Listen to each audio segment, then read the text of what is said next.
Ang ating pong pag-aralan, ang ating pong pag-aralan ngayon is yung the parable of the tares among the hirap i-pronounce. Sabi niya po sa wikang Tagalog, no? Para lalo pa natin naintindihan. Nagsalaysay muli si Jesus sa kanila ng isa pang talinghaga. Sabi niya, ang kaharian ng langit ay katulad ng isang naghagsik ng mabuting binhi sa kanyang bukid. Isang gabi, sabi niya rito, habang natutulog ang mga tao, dumating ang kanyang kaaway, naghagsik ng mapanirang damo sa tribuhan at saka umalis. Nang tumubo at magbunga ang trigo, lumitaw din ang mapanirang damo.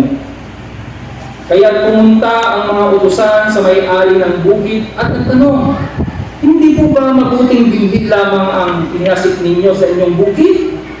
Bakit po may damo ngayon? Sumagot siya, isang kaaway ang may kagagawan nito. Tinanong siya ng mga utusan, bubunutin po ba namin ang mga damo? Wag, baka mabunot pati ang mga trigo.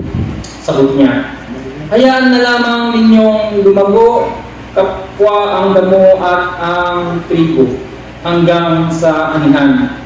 Sa pag-ani, sasabihin ko sa mga tagapag-ani, ipunin muna ninyo ang mga damo at inyong pagbigkis-bigkisin at saka sundugin. Pagkatapos, ipunin naman ninyo ang trigo sa aking kamali. Fast forward in verse 36, sabi niya rito, pagkatapos, iniwan ni Jesus ang mga tao at pumasok siya sa bahay. Lumapit ang kanyang mga alagad at sinabi sa kanya, ipiniliwanag po ninyo sa amin ang talinghaga tungkol sa mapanirang damong tumubo sa bukid. Sumagot si Jesus, ang naghagsik ng mabubuting binhi ay ang anak ng tao. Ang bukid ay ang daigdig. Ang mabuting binhi ay ang tao, ang mga taong kabilang sa kaharian, at ang mapanirang damo naman ay ang mga kabilang sa masama. Ang kaaway na naghagsik ng damo ay walang iba kundi ang diablo. Ang panahon ng pag-aani ay ang katapusan ng daigdig, at ang mga tagapag-ani naman ay ang mga anghel. In verse 40, kung paanong ang mga damo ay tinitipon at sinusunog, ganun din ang mangyayari sa katapusan ng daigdig. Pag-uutos ng anak ng tao sa mga kanyang mga anghel na tipunin nila mula sa kanyang kaharian ang lahat ng nagiging sanhi ng pagkakasala at ang lahat ng gumagawa ng masama. Ihahagis nila ang mga ito sa lumalagaglag na pugon at doon ay mananangis sila at mga laitig ang kanilang mga ngipin. Ngunit ang mga gumagawa ng matuwid ay magliliwanag na parang araw sa kaharian ng kanilang Ama. Makinig ang may pandinig. So sa ating pong binasa na talinghaga o parable,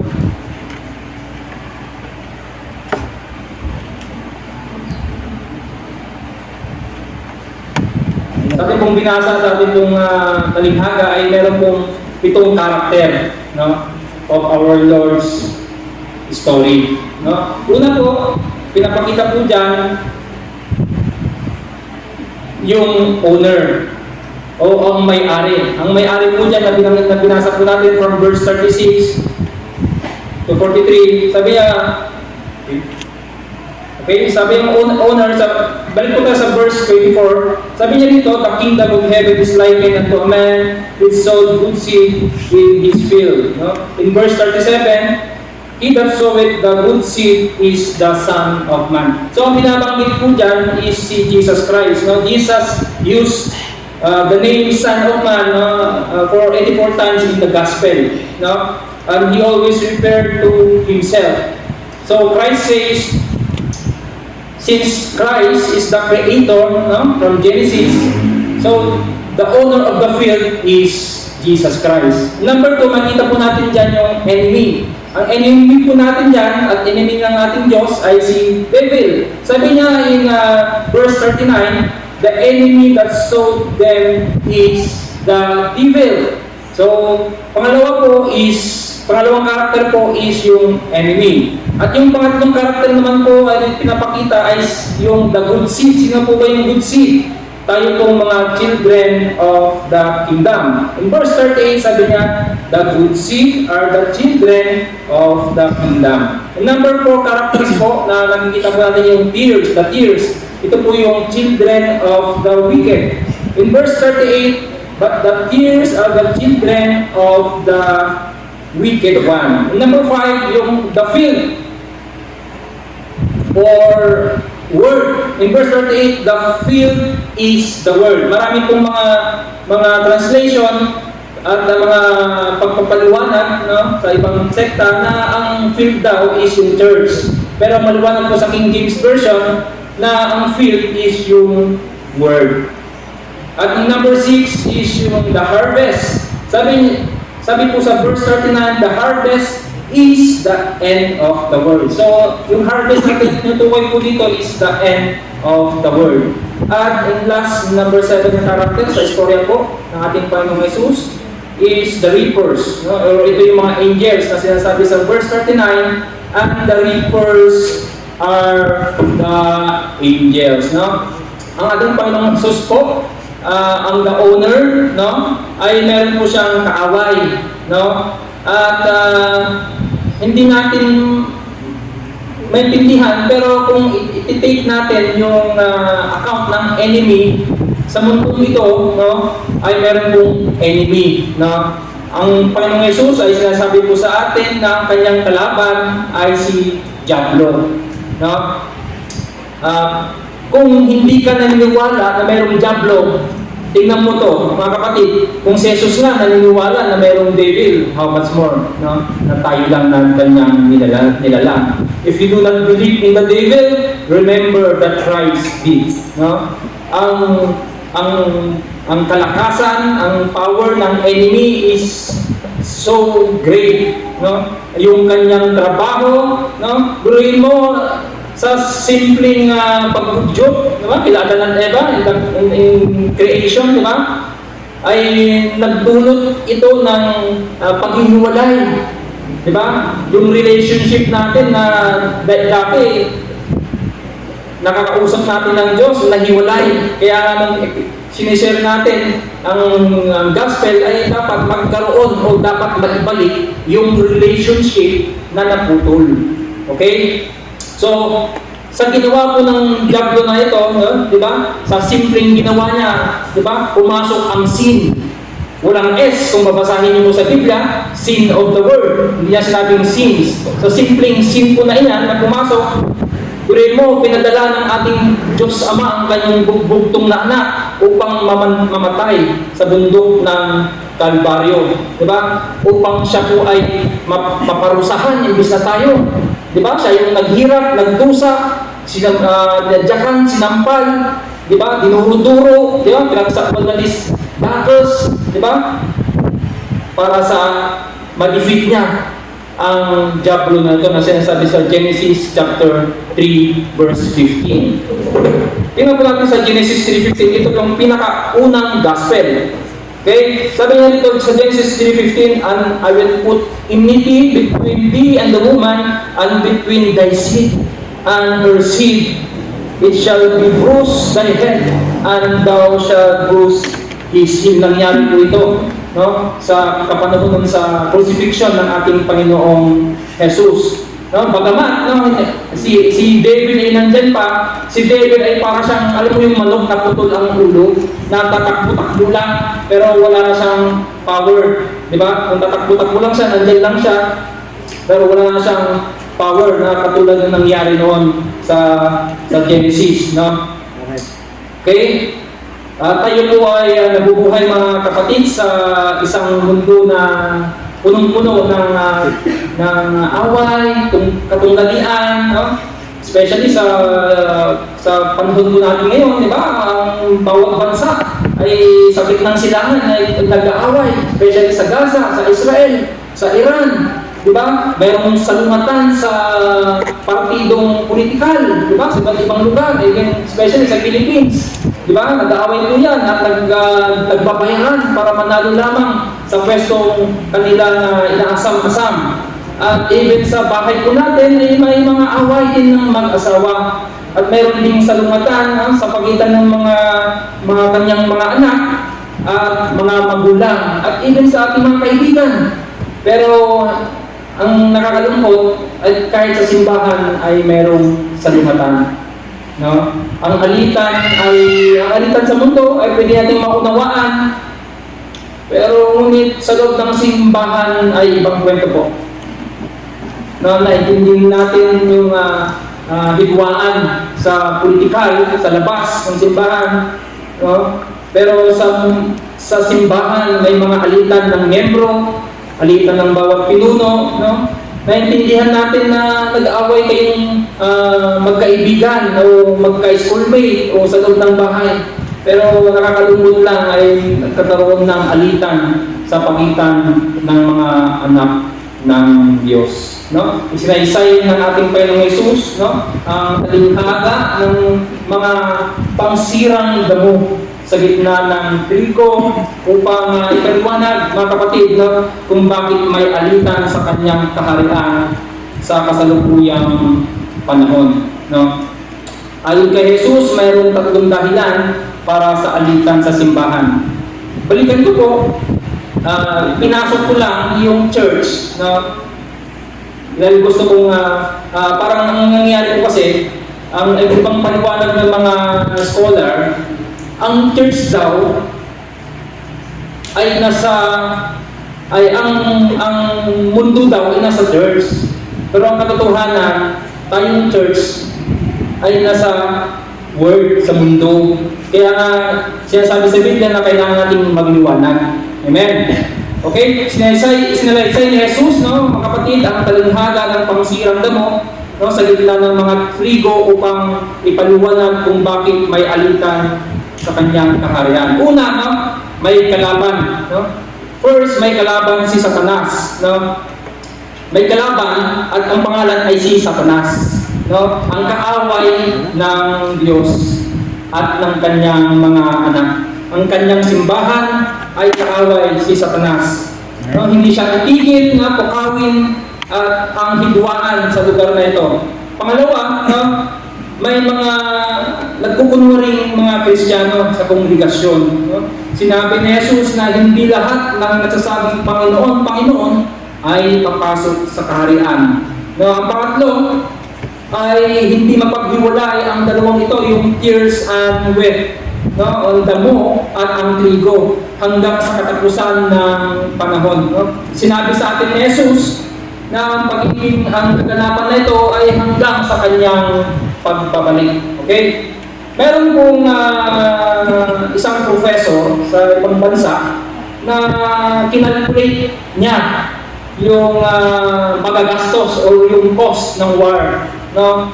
Para mapatay daw ang isang kalaban, ang isang sundalong kalaban, sa panahon po ito ni Julius Caesar, 49 BC, para mapatay mo daw ang kalaban mo na isang sundalo, isang kalaban ay nagko-cost ng less than $1. Okay. Sa panahon po ni Napoleon Bonaparte, 1800s, fast forward po tayo, from 49 BC to 1800, year 1800, ay biglang nag-inflate yung $1 na ito para mapatay mo daw ang isang enemy ay nagpo-cost ng $2,000. Diba ang laki? From $1, no? After 1,800 years, tumaas ng almost $2,000. At noong World War I, mga kapatid, sabi po ng professor na ito, noong World War I daw, ang figure ay tumaas hanggang $17,000. Ganun daw ang cost para mapatay mo ang isang kalaban. At during World War II, tumaas, no, from 17,000 ay naging $40,000. Diba? From $1, naging 40,000 noong World War II. At nung sa panahon ng Vietnam War, ng 1970s, para patayin daw ang enemy, gumastos daw ang United States ng $200,000 para mapatay ang isang Vietnamese soldier. Di ba? Kung titignan mo mga kapatid, napakalaking amount upang mapatay ang isang kalaban. Di ba? Kailangan gumastos. Pero tingnan mo mga kapatid, ang ginawa ng diablo, ang ginawa ni Satanas, hindi na kailangan gumastos. Di ba? Napakatuso talaga, hindi na kailangan gumastos ng milyon o billion dollars upang patayin. Kasi we are bound to hell. We are separated. Sabi ko sa Genesis ko kanina that first in the creation, we have relationship to Jesus Christ. Because of that sin, naghiwalay po tayo. So, kung ang ginawa ng Satanas, diba, binablind yung eyes po natin na sinasabi sa John, chapter 12, verse 40. Basahin ko pa. Sabi niya sa John, chapter 12, verse 40, He had blinded their eyes and hardened their heart, that they should not see with their eyes, nor understand with their heart, and be converted, and should heal them. Sabi rin po sa 2 Corinthians chapter 4, verse 4, sabi niya dito, in whom the God of this world hath blinded. Diba?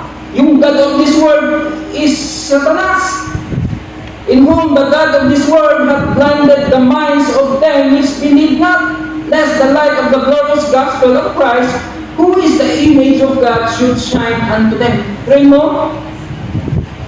Kung i-compare mo sa iba't ibang bansa para patayin lang yung isang sundalo, no? It cost them $200,000 sa panahon ng Vietnam War. Pero anong ginawa ng Satanas? Blind their eyes. Diba?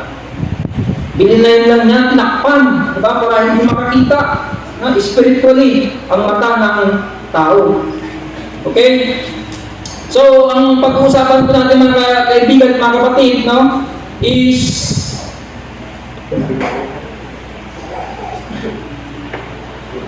dealing conflict in the church. No? Paano harapin ang alitan sa simbahan. No? Paano ba natin harapin, no, ang alitan sa simbahan?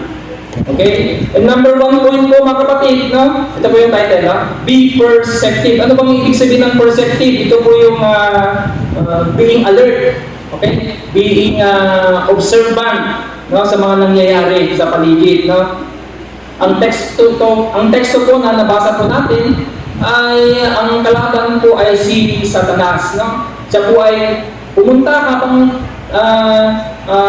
tulog, di ba? Satan came and sowed the tears while everyone was sound asleep, no? Alam niyo po mga kaibigan, mga kapatid, it was common practice noong panahon noon na parang matalo mo ang kalaban ay kailangan mong sirain yung mga crops, yung mga pananim ng kalaban upang, of course, kung walang pagkain, di ba, ang mga sundalo mo, di ba, ay manghihina, di ba? At hanggang ngayon po, ganyan pa rin yung tactics. Kaya tignan mo yung China, di ba, yung barko natin na nakasalsa sa West Philippine Sea, ano bang ginagawa ng China? Di ba, hinaharap nila yun? Ba? Para hindi ang Pilipinas ay hindi makapagbigay ng mga goods, di ba? At mga dapat na kailangan ng mga marines, no, sa West Philippine Sea. Kaya mga kapatid, anong ginagawa sa parabol na ito ni Diablo, ni Satanas? Di ba? Gusto niyang sirain, di ba, yung field, di ba? Yung field na yon, kahit kaya nagtaka yung mga anak ng Diyos yung mga servant na yun no? Bakit may tumubong tears po doon o damo? So, kaya ang kailangan po ng isang mananampalataya, isang Kristiyano ay kailangan niya ng be a perceptive, no? Or a vigilant, or be a sober na katulad ng sinasabi sa 1 Peter 5:8, na? Sabi niya rito, be sober, be vigilant, because your adversary, the devil, as a roaring lion, walketh about seeking whom may devour. Doon din po, diba? In 1 Peter and Ephesians 6:18, sabi niya, be alert, no? Praying always with all prayer and supplication in the Spirit, and watching thereunto with all perseverance and supplication for all saints. Tingnan po mga kapatid, sa picture po na ito ay meron pong isang bottle na may nakalagay po na urine. Di ba? Pag nagpa-test po tayo, di ba? Pag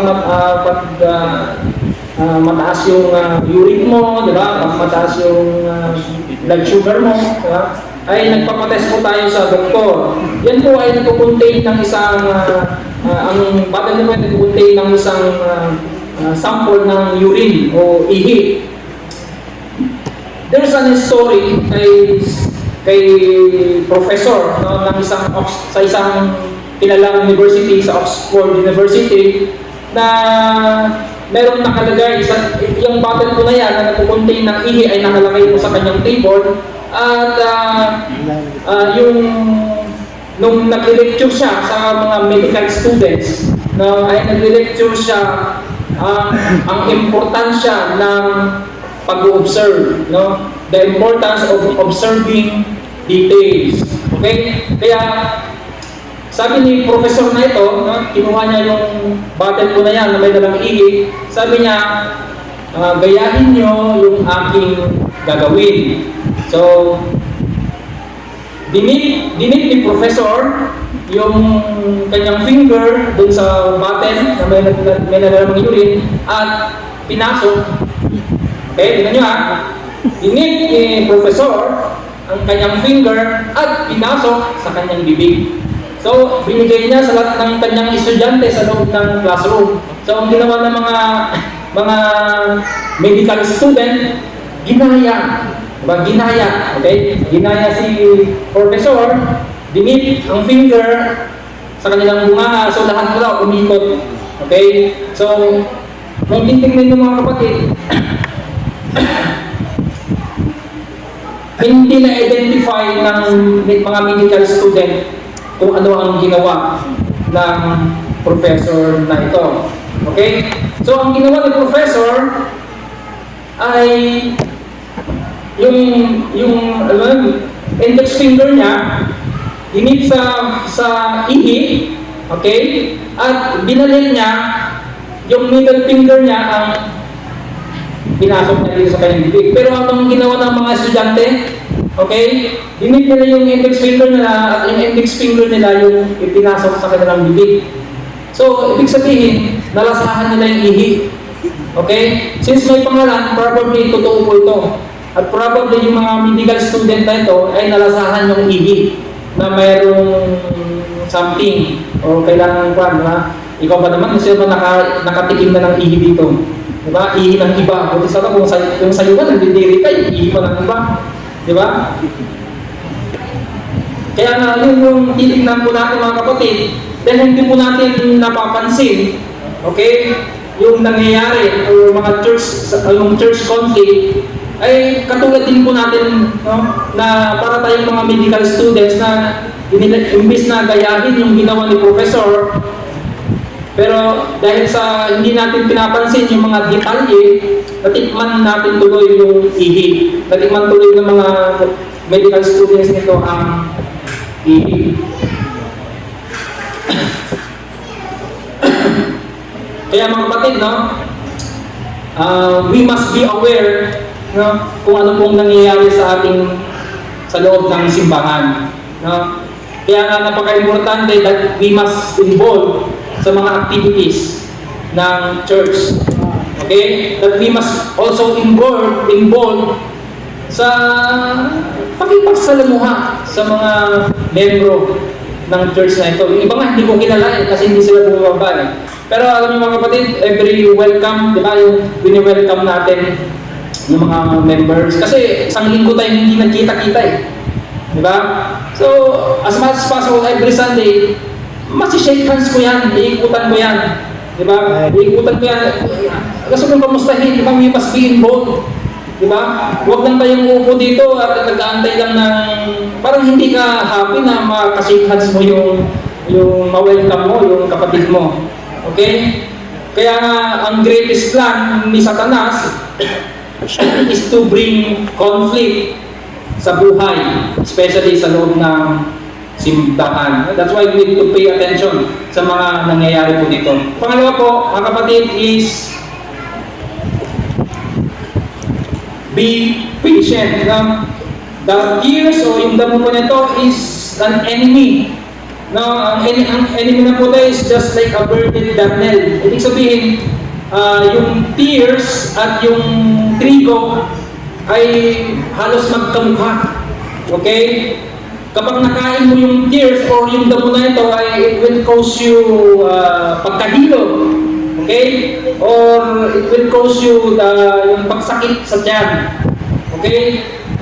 Ang tears at yung trigo na ito ay halos magkamukha at ma-identify mo lang sila pag pahinog na. Pag pahinog na. So habang tumutubo po siyang ganun sabay, halos parehas ang mukha. Okay? But when it's sprouted and formed heads, doon mo lang malalaman na magkaiba pala sila. No? The owner, no, yung owner na sinabi ko natin kanina, na alam niya na yung kanyang servant ay hindi niya ma-distinguish. Hindi ma-distinguish ng kanyang mga servant ang difference kasi katatanim lang eh at nag-sprout lang ng ganon. Kaya sabi ng owner na ito na huwag niyong huhugutin o aalisin kasi pwedeng mangyari pag hinugot niyo po yun kasi dalawang bagay ang mangyayari doon. Either pag hinugot mo yung damo, maisasama yung trigo. Kasi yung ugat po nila ay magkakabulbul sa loob. O pwedeng magkamali ka, baka imbis na yung damo yung nabunod mo, maaari yung trigo yung mabunod mo. Kaya napakahirap i-judge na ang pagkakamali ng isang kapatid. Napakahirap i-judge na baka tayo rin ay magkamali. Because we are not perfect. We're still in the process of sanctification. Pinapabanal pa lang tayo araw-araw ng Diyos. No? There is one story mga kapatid na nagkaroon daw ng kapitbahay si pastor. Okay? Siyempre, as a pastor, pag meron kang kapitbahay, siyempre, you should be a friendly pastor. So, kakausapin mo yung kapitbahay, yung lumipat sa tabi mo, di ba? So, kinausap daw ni pastor yung bagong lipat na kapitbahay. Kaya lang, nung kinakausap ni pastor, hindi raw sumasagot yung kapitbahay na ito. Kaya bumalik muli siya, no? Kinabukasan, bumalik siya ng kinabukasan, at kinausap ulit yung kapitbahay niya. Hindi pa rin nagsasalita si pastor, ay si kapitbahay. And one time, there's a time na nung pumunta si pastor, nakita niya ulit yung kapitbahay niya. Yun pala, nakita niya na merong nakalagay na hearing aid. Kaya yun pala, sabi niya, hindi sumasagot itong kapitbahay niya kasi hindi niya marinig. So sometimes, nagkakamali talaga tayo ng pagja-judge, no? At ang tao ito is si Charles Osborne. Totoo pala ito, true story. No? Because our judgment, sometimes it's wrong, sometimes it's correct. No? It's not 100%. No? Kaya nga po sabi sa Romans chapter 14, verse 4, "Who art thou that judges another man's servant? To his own master he standeth or falleth, yea, he shall be holding up, for God is able to make him stand." At doon din po ang sinabi sa Romans 14:1, Romans 14:1 says, "Him that is weak in the faith receive ye, but not to the doubtful disputations." No? Christian harmony should not depend on 100% agreement. What I mean mga kapatid, there's no 100% agreement. inside the church. Hindi po lahat mag-agree. Okay, hindi po lahat mag-agree. Yung opinion mo, opinion ni kapatid, hindi lahat din mag-agree. That's 100%. That's why our motto should be in essentials, especially sa salita po ng Diyos, there should be a unity. Okay? Pag tinuturo ng Biblia, especially sa mga doctrine, dapat there's a unity. Kaya nga, one faith, one baptism. Pero may mga bagay na non-essentials, there should be liberty, mga non-essentials. Pero ang pinaka-importante, all things shall be in charity. Amen. In essentials, there should be a unity. In non-essentials, there is a liberty. And all things should be in charity. Ito po, ang JLO po na ito ay pinakasikat na dessert sa Amerika. It sells, nagkakapagbenta na sila ng more than 1 million na ito araw-araw. So, napakadami. Pero ang inventor po na ito ng JLO na ito noong 1897, ang pangalan po ay Fernway, ay after niyang ma-invento ito, binenta rin niya for few years. Kaya lang ang nangyari, yung sales po niya ay mahina. Kaya nagpag-decide siya na ibenta na lang for few $100. Hundreds, yung $100, $200, $300. Pero after more than 100 years, burin mo makapagbenta na ng more than 1 million na pack per day. Ganun kalakas. No? Kung meron sana siyang patient na inantay, sana yung mga apu-apuhan ng inventor na ito ay meron sana silang nakukuhang royalty o fee sa invention na ito. Kaya nga sabi sa 1 Thessalonians 5:14, sabi niya, "Now we exhort you, brethren, warn them that are unruly, comfort the feeble-minded, support the weak, be patient toward all men." Patient, especially sa sharing of God's word. Alam mo ba kapatid, pag ako nag-share, hindi lang isang beses. At least ulitin ko, pangalawa, pangatlo. Okay? Actually, meron po akong kinakausap ngayon, yung may-ari po ng resort dito sa Subol, yung Israel. Anong pangalan ng bro? Yung may Israel na flag.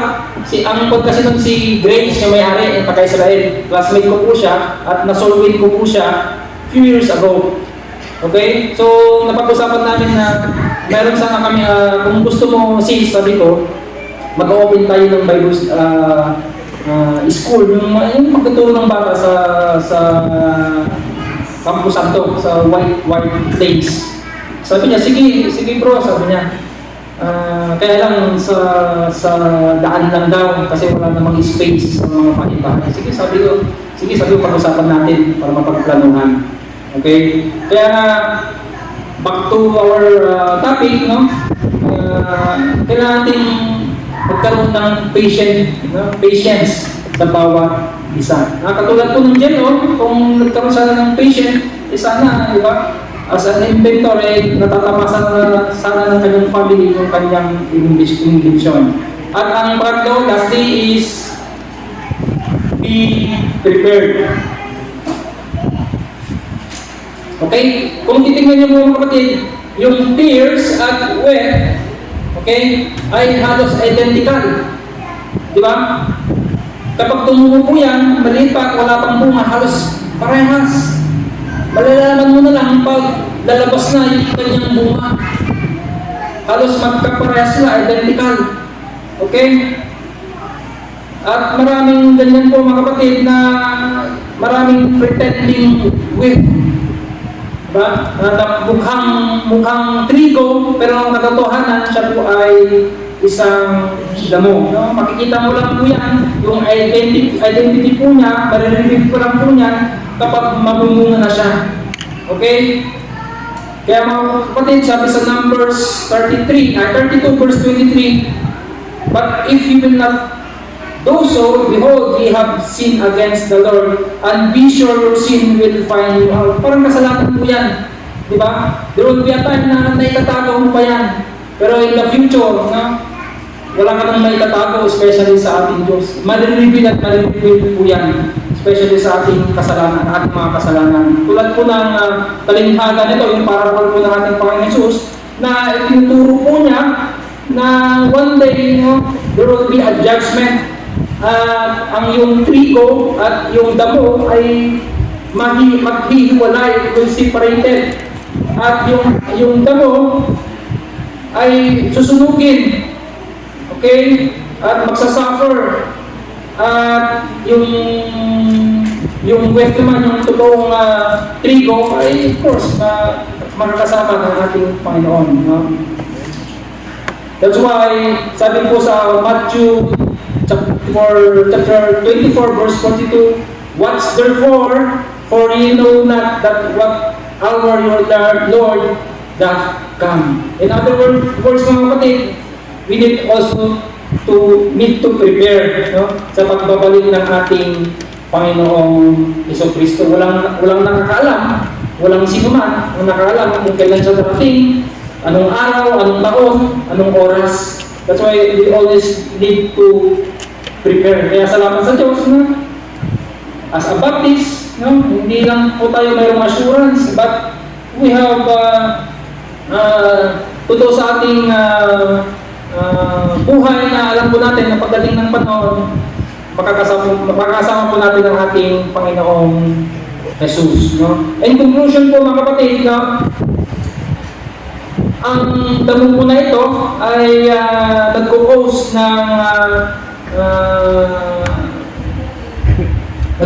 ng growth. Ibig sabihin, malnutrition. Imbes na marami kang ma-harvest, okay, magiging less na lang yung harvest mo. Dahil sa kadahilanan, yung space, kinuha na ng damo. Yung light na para sana sa trigo ay kinuha na ng damo. Yung nutrients at mga moisture sana na kailangan ng trigo ay kinuha na ng damo. Kaya mga kapatid, no, kung titignan mo natin, yung nagkaroon ng reduction. Okay, nagkaroon na ng reduction yung production ng trigo. That is why, kapag sinabi ni pastor na kailangan nating magbigay, kailangan nating ma-involve sa mission, kailangan nating ma-involve sa projects, kailangan nating ma-involve sa soul winning, ang tao po naturally ay nagmumurmuring. Ang tao po ay naturally nagko-complain. Bakit naman ako magbibigay sa mission? Bakit naman ako magsusuporta sa ministry? Bakit naman ako magbibigay ng tithes kung ganyan din ang mga preaching? So matutal, mag-stop na. Wala na yung joy. Diba? Wala na yung joy ng in the service of the King. Diba? Yung joy of salvation natin. Diba? Kasi paano ka ba makapagbigay? Kasi nag-murmur ka na. Meron kasing tumubo. Diba? Tumubo sa paligid mo. Na isang damo na kinukuha yung nutrients, no, especially sa yung spiritual, no, na imbis na maging productive ka, nagiging less productive ka hanggang ito ay maging negative. Kaya mga kapatid, may mga tao po na nirarab tayo na in a wrong way. Dapat sana yung parang smooth, parang oil pag minasage, diba, ganun po sana, diba, parang kung isipin mo is kung pag ini-encourage mo sana. Pero ang nangyayari, discouragement, para ka rin nag-rub ng liha, yung magaspang, yung sandpaper, diba? Magaspang. Okay? At nagiging, dahil sa mga narinig mo, nagiging unfruitful ka na. Diba? At nagkakaroon ka lang, yung hindi mo pagbibigay sa mga gawain, that is already prideful, di ba? Nagkaroon ka ng pride, napupoison na, di ba? Kaya mga kapatid, we should know that we should be perseverance, okay? Perseverance, we need to be patient and be prepared. Okay? That's why we always acknowledge that there's an enemy. Meron po talagang enemy sa mundo. At ang pinaka-importante mga kapatid is we need to sow o maghagsik ng seeds of faith. Kailangan natin maghagsik ng seeds of love and hope and kindness, even forgiveness, patience, okay, sa mundo. Especially sa mga ginagamit. Nawa tayo mga kapatid, lahat po tayo magamit sa Panginoon. Diba? Alangan na kaunti lang yung makakatanggap ng rewards. Diba? Alangan lang naman na pagdating sa langit, di ba? Isa, dalawa, tatlo lang yung makakatanggap ng rewards. That's why, yung parabola po na ito, yung talinggahagan na ito, reminds us that si Satanas is very real. No? He is busy. No? Busy para guluhin yung ating spiritual na buhay. Guluhin ang ating pamilya. Especially sa mga may mga asawa. Di ba? Pag ginulo mo yung pamilya na yan, unti-unti mawawala na yan, especially sa father, sa tatay, sa haligi ng tahanan. Di ba? At doon din sa mga wifey. Di ba? Guguluhin ka kung anong unahin mo. O yung pagmamahal ba, yung pagmamahal sa pagsaserve sa Panginoon. That's why there's always war. No? Tandaan niyo po mga kapatid, na ang war na ito ay tinalo na. Natalo na si Satanas, napanalunan na natin ang Panginoong Jesus. No? Kaya sinabi niya sa cross, it is finished. May mga, kailangan lang natin ma-identify yung mga false na trigo. Kailangan ma-identify yung mga damo na naninira. Okay? Kaya that's why we need to surround ourselves. Di ba? Napakasarap isipin. Imbis na mga damo yung katabi mo ay mga Kristiyano, mga brothers and sisters in Christ. No? Ito pong mundong po ito mga kapatid is a very complicated word. That's why we need to keep planting.